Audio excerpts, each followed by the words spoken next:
Γεια σας φίλοι μου! Είμαστε πάλι σήμερα εδώ στο κανάλι μου Cooking with Helen να ετοιμάσουμε άλλη μία συνταγή.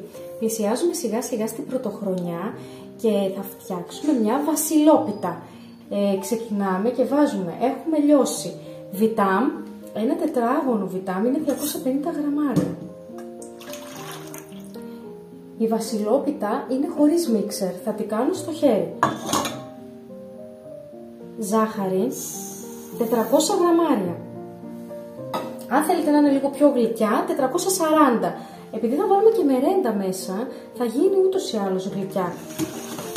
Βιτάμι με ζάχαρη, θα τα ανακατέψετε πολύ καλά, μέχρι η ζάχαρη να λιώσει. Φυσικά και μπορείτε να χρησιμοποιήσετε μίξερ, αλλά πατροπαράδοτα το κάνουμε και στο χέρι. Μόλις λιώσει καλά η ζάχαρη, έχουμε 4 αυγά και γάλα. Ένα λάξ θα βάζετε ένα αυγό, θα το χτυπάτε.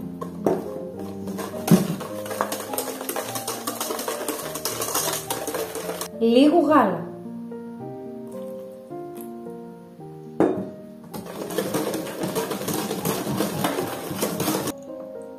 Ένα αυγό πάλι, μέχρι να τελειώσουν τα 4 αυγά και το γάλα μας.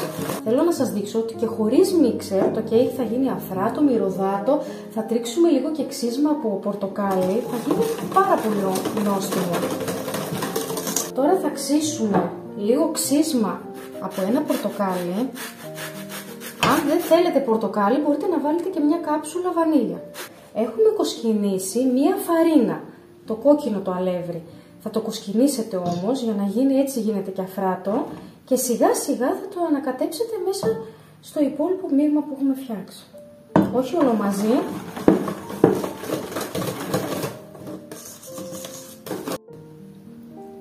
Έχει γίνει. Είναι πολύ ωραίο. Είναι έτοιμο τώρα να το βάλουμε στο ταψάκι μας. Δεν θα βάλουμε όλη την ποσότητα, θα βάλουμε τη μισή ποσότητα.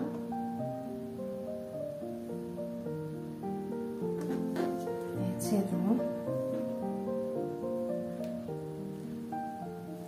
Βασικά λίγο ακόμα. Ωραία. Θα το κάνετε να πάει παντού. Και για γέμιση θα βάλετε μερέντα. Εδώ και εκεί, άλλωστε η μερέντα θα απλώσει κατά το ψήσιμο και έτσι θα καλύψει όλο το κέικ. Καλά, μπορείτε να βάλετε ό,τι θέλετε. Αλλά χρόνια τώρα που κάνω βασιλόπιτα, πάντα βάζω και μερέντα στη μέση.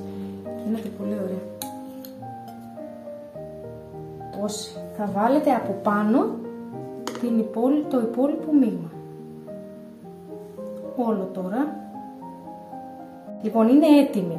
Θα βάλετε τώρα το φλουρί, δεν θα το πατήσετε πολύ κάτω, εδώ ψηλά, έτσι, λίγο, γιατί καθώς ψήνετε θα πάει ούτως ή άλλως στον πάτο, να μην φαίνεται από κάτω, έτσι, είναι έτοιμο. Είναι έτοιμη, θα τη ψήσουμε 1 ώρα όπως ψήνουμε κανονικά το κέικ. Στο φούρνο 180 βαθμούς, πάνω κάτω όλος ο φούρνος.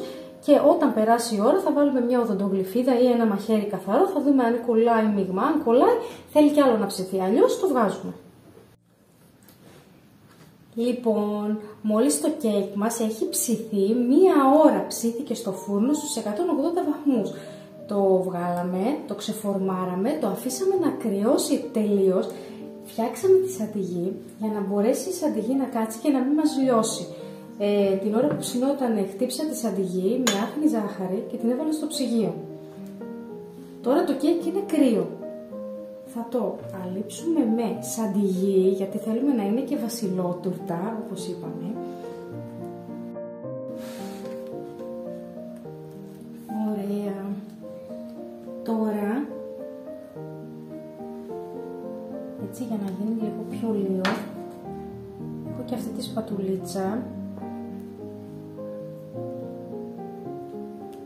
Όσο μπορείτε Δεν πειράζει αν δεν μπορείτε να το κάνετε καλά, γιατί θα βάλουμε και τρούφα, δεν θα φαίνεται, η ατέλεια δεν θα φαίνεται.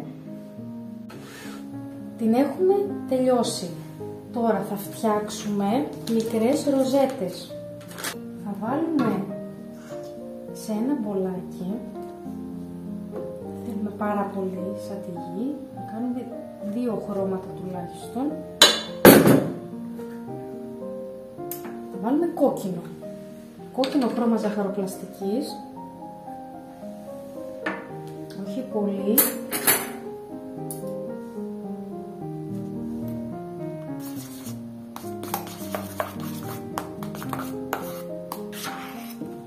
Θα αδειάσουμε τη σαντιγί.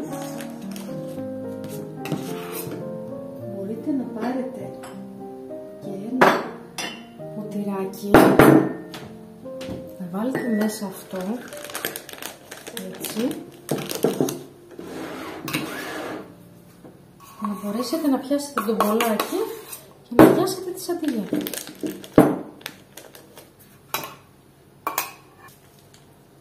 Είμαστε εδώ. Πάμε να κάνουμε ροζέτες.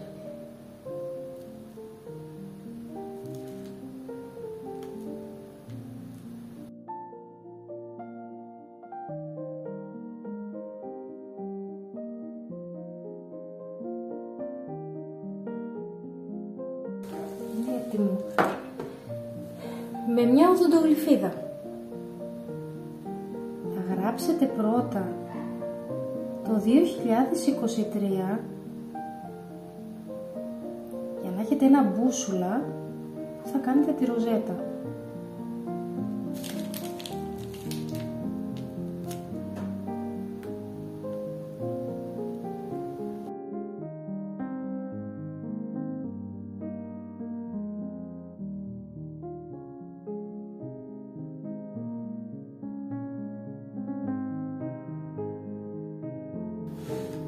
Και τώρα έχουμε και τρούφα. Έχω και χρωματιστή και σοκολατένια. Σκέφτομαι να βάλω μόνο από τη χρωματιστή.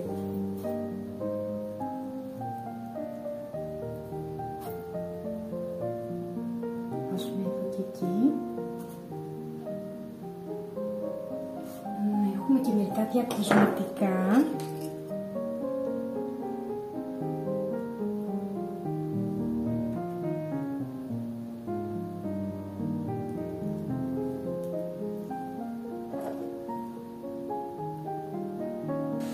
Η βασιλόπιτά μας είναι έτοιμη. Είναι αφράτη, μυρωδάτη, πανεύκολη, χωρίς μίξερ, χαρούμενη. Γι' αυτό την ονόμασα και τούρτα βασιλόπιτα. Σας εύχομαι καλή χρονιά, να είμαστε όλοι ευτυχισμένοι, με υγεία κυρίως, και τα λέμε του χρόνου. Κάντε ένα like και ένα sub στο κανάλι μου για να παρακολουθείτε όλα μου τα βίντεο. Γεια σας!